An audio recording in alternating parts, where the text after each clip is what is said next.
discussion that we're going to be doing each week about the Bible study. So if you miss class, you can look for these videos that are going to kind of help you check your answers.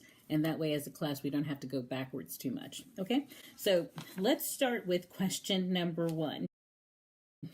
These verses describe Joseph's family, but the complexity and jealousies and broken relationships are described throughout the last 20 chapters of Genesis.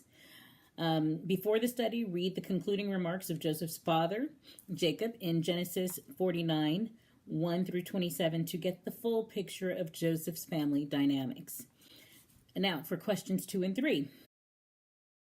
It just basically allows you to speculate outside of what the text reveals here. Okay, it's meant to get you thinking relationally and emotionally about a dysfunctional situation out of which Joseph came from. Question 4. Joseph was the first child born to Rachel and Jacob's favorite wife, and he was born when Jacob was well advanced in years, and that's in Genesis 37:3. There's going to be a lot of emphasis on that particular dynamic, and we'll talk about that more. If you have questions, that's great. Question 7. The text does not tell us why Joseph brings the bad report. It's possible that Joseph was, as his father's favorite son, just a snobby tattletale who delighted in getting his brothers into trouble. It is also possible, however, that the brothers, who will later learn are quite adept at lying to their father, were being deceitful in their service to their father, and Joseph might have filed the bad report because, in his integrity, he could not bear to see the deceptive brothers ripping off his father. And as background here, note that Jacob, the father of the clan, has a name that literally means chiseler and or deceiver. Earlier in the book of Genesis, he cheats his brother Esau and his father-in-law Laban by deceit and lying.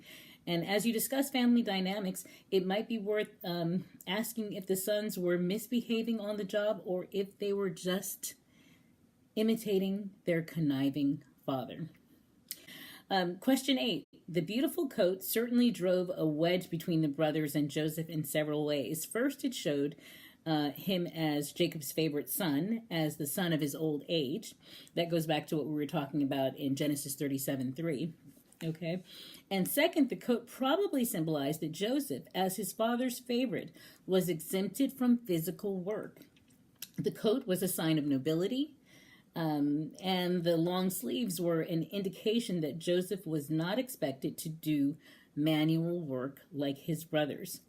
Finally, the coat symbolized that Jacob had given Joseph the mantle of authority. The special coat provided to Joseph by his father signified a position of authority and of favor. In the terms of the birth order of sons, that coat should have been given to Reuben, the firstborn son, but Reuben had slept with his father's concubine, Bilhah, and you'll see that in Genesis 35:22. This act of deception resulted in Reuben being cursed. You will no longer excel, it says in Genesis 49:3-4. And Joseph being given the birthright, according to 1 Chronicles 5:1-2.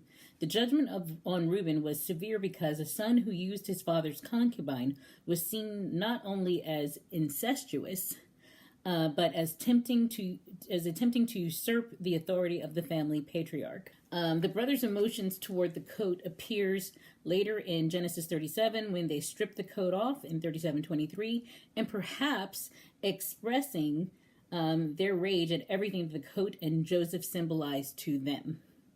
Now, question 9. Remember that this was a nomadic family living in the desert. When his brothers refused to speak to Joseph, it left him in a world of social isolation. Question 10. As you discuss this question, it might be wise to